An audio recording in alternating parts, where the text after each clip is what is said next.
Hi అండి, నమస్తే. సాయిషా ఛానల్కు స్వాగతం. విద్యాబోధన 2లోకి వెళ్ళే ముందు ఈరోజు టమాటో రైస్ ఉల్లి చట్నీ చాలా బాగా వచ్చిందండి.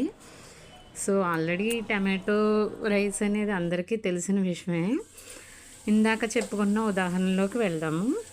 ఇందాక చెప్పుకున్న ఉదాహరణ వచ్చేసి మనం వల అని మొదలు పెట్టుకున్నాం కదండి.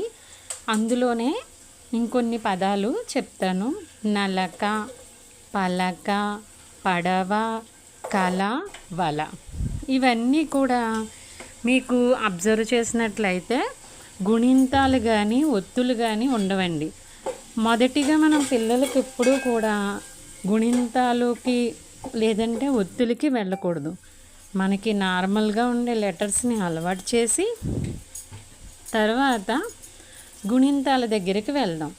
అంటే ఇక్కడ వరకు ఒక 10 వర్డ్స్ అనేవి డిక్టేషన్ పెట్టి తర్వాత గుణింతాల్లోకి ఎలా వెళ్ళాలి అది కూడా ఒకేసారి వెళ్ళకూడదండి. మనం ఇచ్చినటువంటి వర్డ్స్కి కొంచెం అడిషనల్గా, అంటే మీకు ఇంకొక ఉదాహరణ చెప్తాను. ఫర్ ఎగ్జాంపుల్ ఇటుక, ఈ టూక. సో ఇది ఎలాగో మనకి ఆల్రెడీ తెలిసిందే అండి. 2 అనేది గుణింతం వచ్చింది.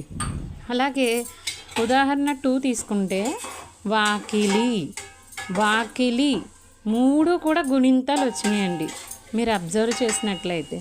తర్వాత ఇంకొక ఎగ్జాంపుల్ తీసుకుందాం. నావ. ఇందులో కూడా మనకి నాకి అనేది దీర్ఘం వచ్చిందండి.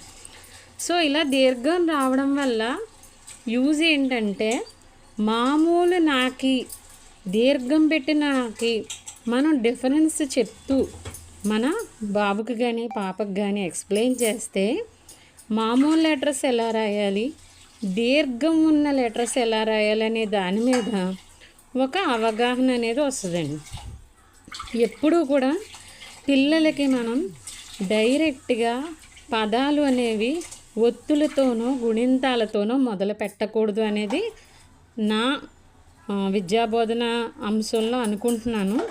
సో ఇది మీకు ఎంతవరకు ఫాలో అవుతారనేది చూసి ఒకవేళ ఏమన్నా ఇంప్రూవ్మెంట్ అది వస్తే కనుక తప్పకుండా నా వరకు ఇంకొన్ని షేర్ చేయడానికి ట్రై చేస్తాను. థ్యాంక్ యూ అండి. ఇవాళ టమాటో రైస్ అండ్ ఉల్లి చట్నీ. Thank you.